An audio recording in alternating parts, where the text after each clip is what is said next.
अप्रैल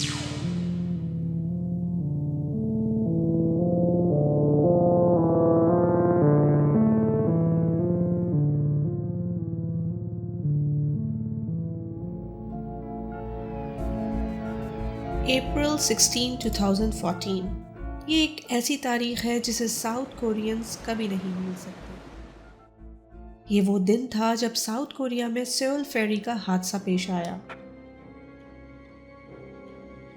जब डैनवॉन high school के 325 students अपनी फील्ड ट्रिप पर इंचियोन से जेजू आइलैंड जा रहे थे। 8:40 का टाइम था जब सब स्टूडेंट्स कैफेटेरिया में ब्रेकफास्ट एंजॉय कर रहे थे, जब उन्होंने रियलाइज किया कि शिप पर मौजूद सामान टिल्ट हो रहा है।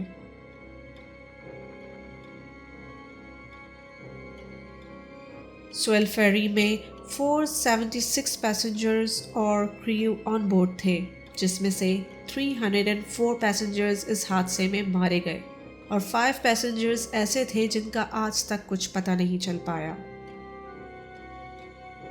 मरने वालों में ज़्यादा तादाद स्टूडेंट्स की थी जिन्होंने शिप पर किए रिपीटेड अनाउंसमेंट्स को फॉलो किया और अपनी केबिन से नहीं हिले।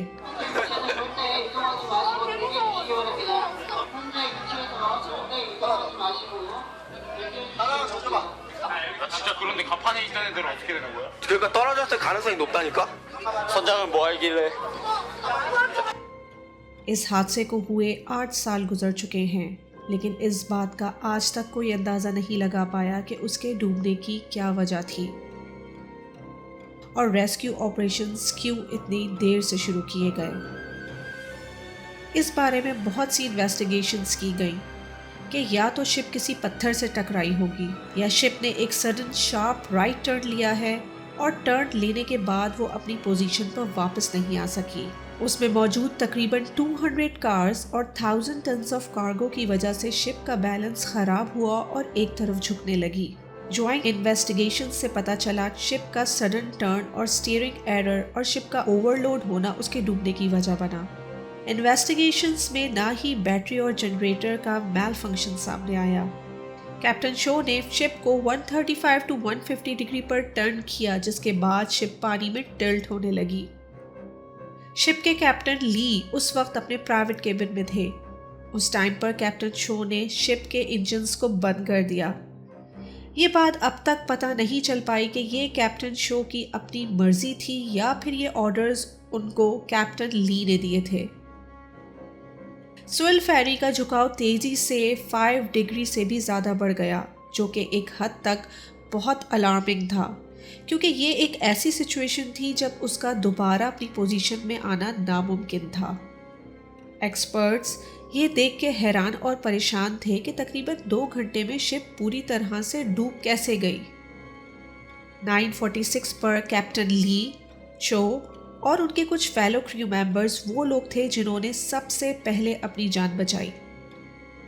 इन्वेस्टिगेटर्स और मरने वालों के लवाहिकीन ने इन सब बातों से बहुत से सवाल उठाए, जिसका जवाब अब तक नहीं मिल पाया। जैसे कि इवैक्यूएशन प्रोसेस क्यों इतना स्लो था।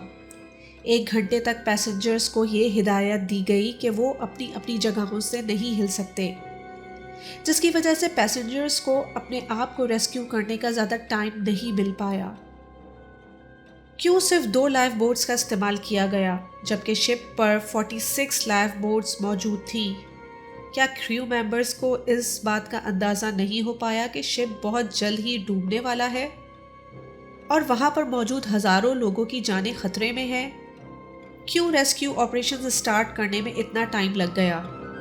उनका कहना था कि तकरीबन 30 स्टूडेंट्स इमरजेंसी एग्जिट के लिए लाइन अप थे, लेकिन वहां रेस्क्यू टीम्स नहीं पहुंची थी, जिसकी वजह से स्टूडेंट्स ने एक के बाद एक पानी में कूदना शुरू कर दिया।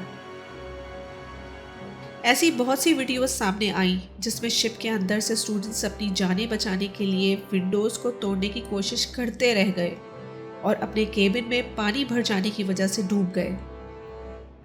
बहुत सी वीडियोस ऐसी थी जो स्टूडेंट्स ने अपने आखिरी वक्त में बनाई थी, जिसमें कुछ स्टूडेंट्स हंसते खेलते और कुछ स्टूडेंट्स डर और खौफ से रोते हुए दिखाई दिए।